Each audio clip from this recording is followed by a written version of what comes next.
Bon, alors maintenant nous avons un sujet, là je vous le dis directement, critique de con, mais vraiment le niveau est exceptionnel. J'ai même pas envie de le lire. Alors est-ce que tu peux nous dire le numéro 7, Tony? J'ai pas envie de... J'ai même pas envie de le lire, dis-toi. Est-ce que t'as encore la liste ou pas? Le 7. Est-ce que tu l'as? Ouais. Ah, ok, oui, pas de souci, oui. Dégueulasse, Alors. je te jure, hein, c'est dégueulasse. Dis-nous tout. Mais moi, j'ai du mal à le lire, franchement. Allez, là, c'est tu écœurant. me donnes une tâche compliquée quand même. Alors, Oda, numéro 7. Hein. Oda est incapable d'écrire un seul bon antagoniste. Allez, ciao. Allez, ciao. Allez. Excusez-moi. Bah, Après, frérot, si on doit prendre les avis de tous Elle les est partie. fous, frérot, Il est parti. Non mais, excusez-moi. il a raison. Enfin, non mais en fait, au bout d'un moment, c'est incapable. Tu me dis, Oda, il est incapable de porter 3 bâtiments sur son dos. Tu vois, ok, on peut parler, il en est incapable, ok. Tu me dis que Oda, c'est quand même un mec qui t'a fait un shonen neketsu. On connaît l'importance des antagonistes dans les shonen neketsu, je n'apprends rien à personne. Tu me dis que pendant 25 ans, il a été au top, il est reconnu et tout. Tu me dis qu'il est incapable de faire un bon antagoniste. Mais en fait, c'est pas possible. Tu te rends compte ou pas? C'est pas possible. S'il est incapable de faire un bon antagoniste, frérot, mais c'est un truc de fou. Je suis désolé. On va pas reprendre tous les... On va pas... Si, on va en parler. On va donner plein d'exemples. On va donner plein d'exemples. Attends. On va donner plein d'exemples. Juste, c'est Tony, je te laisse démarrer. Voilà. Et puis après, il y aura Neil. Puis après, Sony. Puis après, je conclurai le sujet. Donc, dis-nous tout, ton point de vue par rapport à ça. Déjà, je tiens à faire une petite précision par rapport à ça. C'est que les gens qui disent ça, souvent, tu leur dis Doflamingo, voilà, les autres antagonistes s'en foutent, hein, ils en ont rien à foutre. Tu dis Doflamingo, tu dis ah oui, Doflamingo ça va, parce que, écoutez très bien, ça ce n'est pas une blague. Je veux le dire à tout le monde parce que vous sachez que ça existe et qu'il faut que ça. Il faut dénoncer. Il faut dénoncer. Dis-nous tout. Non, il n'y a pas de gens, mais l'engouement en général. C'est que tu leur dis Doflamingo et tu dis ah oui, Doflamingo, bon antagoniste. Parce que Kishimoto l'a écrit. Ah ouais, d'accord. Ouais. Hein? Je te jure, c'est vrai. Parce que quoi? Kishimoto l'a écrit? Parce que Kishimoto l'a écrit. Qui quoi? Mais Kishimoto, tu l'écris en combien de mots? De quoi? Comment ça Kishimoto l'a écrit? Bon, en fait, je vais expliquer pourquoi. En fait, d'où ça vient ça? Ça vient parce que, je sais pas si vous vous souvenez, mais Oda, il a eu un accident en 2013-2014. Vers là, il était à l'hôpital. Du coup, bon, ça s'est bien passé. Et du coup, Ça s'est bien passé. Ouais, c'est moi. Je suis éclaté, il l'a dit. C'est le petit truc, ça va, ça s'est bien passé. Merci aux médecins, merci au personnel, merci au personnel hospitalier d'ailleurs. Non mais profitons-en, merci au personnel hospitalier, big up à eux. Du coup ouais. Il a les radios et tout. Non, non Neil, non, t'es mauvais. Oui, voilà, effectivement, je connais chez Oda, je suis allé faire un scanner. tout va bien les gars, tout va bien, vous inquiétez pas. Non, voilà, c'était rien de grave et il était en convalescence et du coup il continue à dessiner. Il dessinait des Dressrosa. Et Kishimoto qui est parti leur rendre visite. Voilà, ça c'est la version, voilà, et non, c'est pas fini. Il est parti leur rendre visite, il était choqué que Oda continue à dessiner. Ouais, voilà, j'ai déjà eu l'anecdote, ouais. Vraiment, on m'en a déjà parlé, ouais. Voilà, ok. Moi je pense tout le monde. Non, même pas. Je pense pas que tout le monde est au courant, mais c'est important de le dire, ouais. Ouais, voilà. Et ça c'est le truc officiel, ça c'est vrai. Et il y a des gens, ils ont pris ça et c'est passé de. Bon, et ok, je veux pas dire le raccourci, le premier raccourci. Le pire raccourci, mais le premier c'est ouais, il a aidé sur Dressrosa, tu vois. En fait, c'est du coup, il a aidé sur Dressrosa, du coup, comme Doflamingo, c'est le seul bon antagoniste de tout One Piece, du coup, ça veut dire que Kishimoto, il a aidé à écrire Doflamingo. Ah, donc, Kishimoto a écrit Doflamingo. Voilà. Alors, le raccourci. Non, après peut-être qu'il y en a beaucoup qui s'intéressent pas trop à l'auteur en question, c'est-à-dire Eiichiro, peut-être, mais dans ce cas-là, si vous ne faites pas cette démarche-là, évitez de parler pour rien. Eiichiro, c'est qui? C'est un mec qui chie littéralement sur les éditeurs qui veulent lui imposer la marche à suivre. Il l'a fait au tout début, parce que bien évidemment, faut se faire publier et tout, il écoute et tout, mais après, c'est bien connu, c'est pas un secret. Et Oda, les éditeurs, ils les calculent à peine. Donc c'est pas... En fait, si vous voulez, l'usage veut que les éditeurs, quand t'es mangaka, quand t'es publié dans le Jump et tout, tu les écoutes énormément. Si Oda n'écoute pas les éditeurs, vous croyez que il va demander à un autre mangaka de venir l'aider pour Doflamingo qu'Oda a créé il existait depuis l'époque. C'est un truc de fou furieux, enfin c'est pas entendable. Mais c'est pas entendable comme histoire, ça, qu'est-ce que c'est que cette merde? C'est pas normal. C'est la réalité malheureusement, c'est l'envers du décor. C'est l'envers du décor. C'est ça. Il y a des gens, du coup pour revenir au sujet, ils te disent Doflamingo, oui, et toi tu leur dis Doflamingo, ils te disent ah ouais mais normal, c'est Kishimoto qui l'a écrit, donc en fait tu peux rien dire. D'accord. Et bien évidemment, il y a pas mal de gens qui y croient, hein. Il y a pas mal de gens qui y croient, je vous juste pas une blague. Twitter c'est le moins, alors pourtant je suis le plus sur Twitter c'est moi. mais Twitter, c'est le moins. Le pire, je crois que c'est TikTok, c'est n'importe quoi. Enfin, c'est un carnage. Non, mais quand tu vois qu'il y a dessus, là, frère. Je vais pas dire de nom, voilà, on s'est tous compris. Mais quand tu vois qu'il y a sur TikTok, frérot, c'est bon. Bah, y a tips. Dis-nous tout. Déjà, faut savoir que cette scène dont vous parlez à l'hôpital, elle a été retranscrite dans Bakuman pour ceux que ça intéresse. Donc, n'hésitez pas à lire ou à regarder l'animé. Pour les persos, donc les antagonistes, on a parlé de Dofi. Évidemment, Dofi est incroyable, mais c'est pas le seul. À l'époque, on te parlait de Crocodile qui introduisait les magnifique. On va s'arrêter sur chacun de tes exemples parce que tu es une encyclopédie humaine. Et donc, tu connais parfaitement tous ces sujets-là. Et donc, on va s'arrêter sur chaque gros antagoniste que tu estimes comme étant grand en tant qu'antagoniste, avec un grand A. Crocodile. Peut-on décemment dire que Crocodile n'est pas un grand antagoniste? C'est une question que je pose au chat. Et dans les coms, n'hésitez pas sur YouTube, écrivez votre avis. Peut-on décemment dire que Crocodile n'est pas un grand antagoniste? C'est totalement faux. De mon point de vue, c'est inconcevable. On ne peut pas le dire, Crocodile est une masterclass ambulante. Donc voilà, pour mon avis là-dessus. Continue, Neil, si tu as d'autres exemples, ou si tu as envie de continuer par là-dessus. Donc bon.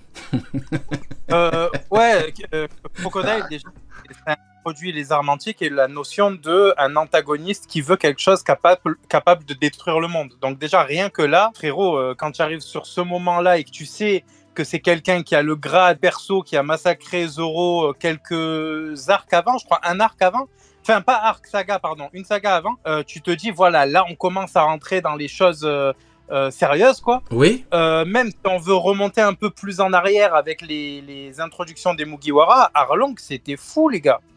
Arlong, quand d'ailleurs, ils en ont fait l'antagoniste principal de la série. Oui, merci. Ouais. Merci, tu vois, ça c'est un excellent argument. Tu sais, les gens ils vont te dire oui, mais c'est vrai dire non, je suis désolé. Quand tu regardes le budget qui a été mis dans la série, tu sais que si ils en ont fait ce qu'ils en ont fait, avec notamment ce qui n'est pas dans le manga, mais tu sais Arlong qui vient, enfin un homme poisson qui vient tarter Baggy pour vraiment montrer que les hommes poissons c'est des menaces. Si tu veux, ça veut dire quelque chose. Ça veut bien dire que oui, Arlong c'est quelqu'un. Bien évidemment, tu as totalement raison en tant qu'antagoniste. C'est quelqu'un. Je partage ton point de vue, Neil. Merci beaucoup de ton intervention. Tu peux continuer. Tu as parlé de Baggy, c'est très bien aussi. Baggy, le fait d'avoir un antagoniste ridicule qui impose quand même au début, dans ses premières apparitions, une certaine menace avec la prise d'otage de Orange Town, je crois, ou Shell Town. Non, je crois que c'est Orange Town.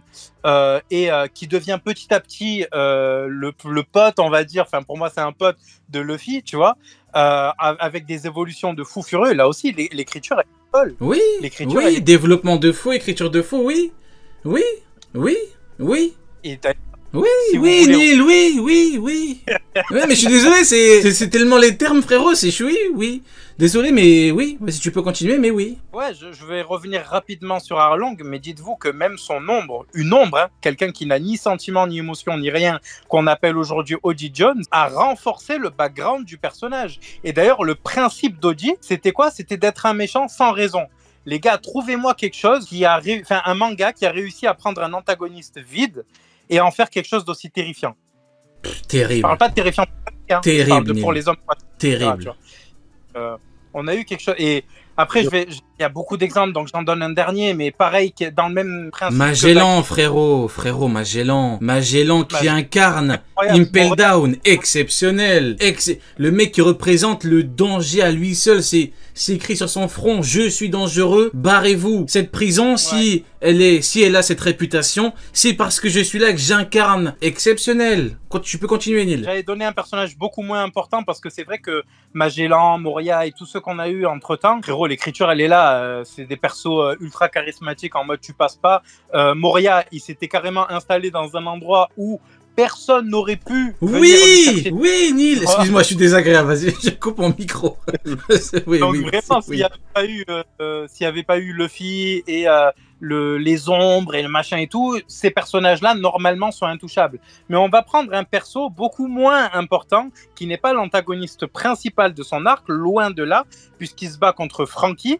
Les gars, Senior Pink osait me dire qu'il est mal écrit. Comment, en 3 pages, tu retournes le cerveau d'un lecteur? Oh, t'as mangé quoi, Neil, aujourd'hui? Qu'est-ce que t'as mangé pour dire autant les termes? T'as mangé un tome de One Piece ou quoi, frérot?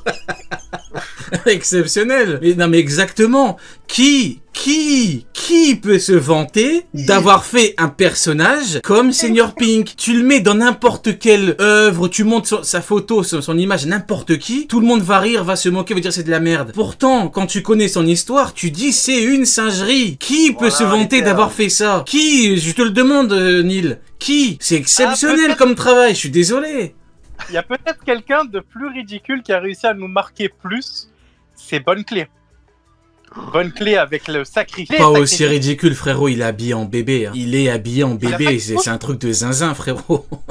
Il est habillé en bébé. Hein? Bonne Clé, une espèce de couche. Ouais, mais Senior Pink, tu vois, il représente, enfin, c'est pas qu'il représente un bébé, mais il est tout en cosplay bébé. Tu vois, tu le mets dans n'importe quel contexte, tu pètes les plombs, tu vois. Mais là, non, tu vois, c'est juste de l'écriture, là. Là, il t'a juste fait une histoire de zinzin, et quand tu lis le flashback ou tu le regardes en animé, à la fin, c'est quoi qui t'inspire, ce mec-là? C'est le respect, tu vois. C'est le respect, tu dis, je ne me moque pas, j'ai pas envie de me moquer parce que si je me moque en ayant conscience de son histoire, je suis gênant, tu vois, je suis gênant. Donc je trouve ça exceptionnel, le travail a été, c'est formidable, franchement formidable. Ben, t'as beaucoup parlé, Neil, merci à toi pour tout ça. Sonny, ton point de vue par rapport à ça? Il a tout dit, mon ref, que tu vas kiffer en plus. Il y a, tu vois, dans tous les antagonistes de One Piece, hein, tous, sans aucune exception, il y en a qu'un seul, t'imagines, avec toutes ces années, hein, il y en a qu'un seul qui m'intéresse pas et que je trouve nul, mais tous, sans aucune exception, incroyable. C'est qui? Incroyable. C'est Don Krieg. Ok. Ah ouais? Don Krieg, ouais, il me saoule, tu sais, c'est vraiment, il arrive, l'artillerie lourde et tout, il a pas de enfin, tu vois, il m'intéresse pas, je le trouve inintéressant. Ok. Mais, après, qu'un seul, c'est n'en avoir qu'un, c'est. Il y en a qu'un qui. C'est ce que je dis. C'est ce que je dis. Il y en a qu'un seul. Et c'est vraiment qu'un seul, quoi. Tu vois, il y a pas beaucoup de. Mais sinon, non, ils sont tous stylés. Tu vois, j'ai pas de. Ils racontent tous quelque chose, et même il y en a, ils continuent à te raconter des choses dans les mini-aventures juste après. C'est vrai.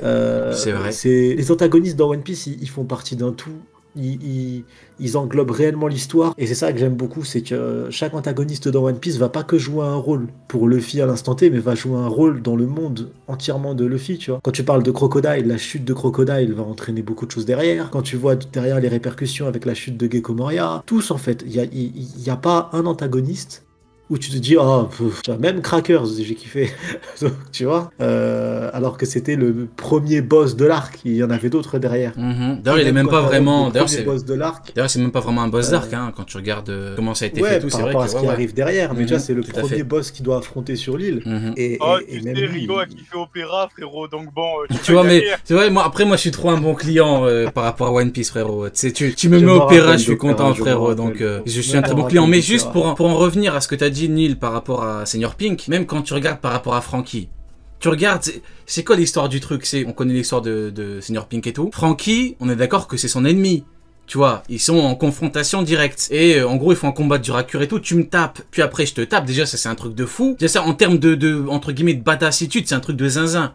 Il lui a dit, tu me tapes, après tu me laisses te taper. Et vu que ce sont des hommes qui ont qu'une parole, ils se sont dit on le fait. Déjà ça c'est un truc de zinzin, mais au-delà de ça, à la fin quand il le bat, il lui dit un jour on boira un verre et tu me parleras de ta femme. Non mais c'est une dinguerie, c'est une vraie dinguerie. C'est Tony, je veux ton avis là-dessus. Qu'est-ce que tu penses de Senior Pink et de Franky, du travail d'Oda par rapport à ça? De mon point de vue c'est exceptionnel, c'est un truc de zinzin. Non mais franchement tu prêches un converti, franchement je peux rien dire, franchement. C'est exceptionnel, tu peux le dire, c'est magnifique, c'est du très haut niveau. En fait, il y a pas de mots en fait. Exactement. En fait, je me rappelle quand j'avais vu comme tout le monde, quand j'ai vu Senior Pink, je dis c'est quoi ce clown, va là-bas, tu vois, va là-bas. Après le flashback, tu vois, juste même avant le flashback déjà, parce qu'il y avait déjà le combat contre Franky, j'ai dit c'est quelqu'un, tu vois, c'est quelqu'un, ça va faire des 1v1 et tout, tu vois, c'est lourd, je commence à l'apprécier. Le flashback c'était un coup de massue, le flashback en fait c'est pas tellement Senior Pink qui m'a choqué. Tu vois, bon évidemment, le personnage est incroyable, mais c'est surtout Oda, ça m'a choqué. J'ai dit, en 3 pages, le mec il m'a fait passer de ouais, vas-y, c'est un personnage oubliable à une légende, carrément. Parce que même maintenant, une légende, c'est ça. Exactement, une légende. Senior Pink, c'est une référence. D'ailleurs. C'est-à-dire que il y a un mec qui dit ouais, Oda c'est pas écrire des personnages. Le mec il dit il met juste une Oh, image de ça Senior y est, Pink dans- ça y est, on va Attends. commencer désagréable, frérot. C'est pas écrire des personnages, frérot, ça y est. Ça y est, Mais non, on a non, dit non, mais les ce que je veux, femmes, on a dit les misogynes, on a dit allez, ils sont cons, c'est pas grave. Il faut tout pour faire un monde, mais il sait pas écrire un personnage, ça y est, frérot, putain. Non, mais c'est bon. ok, j'ai abusé. Mais C'est trop ils grave. disent que c'est la vérité. En vrai, Ah, c'est c'est pas- terrible, c'est c'est pas- terrifiant. Non, mais franchement, tu te rends pas compte. Du coup, les mecs, ils répondent, ils mettent juste la photo de Senior Pink sans rien. Ils mettent juste la photo de Senior Pink avec une couche, c'est tout.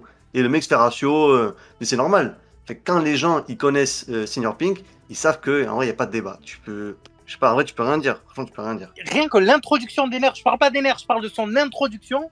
Elle vous fait démentir totalement cette accusation-là.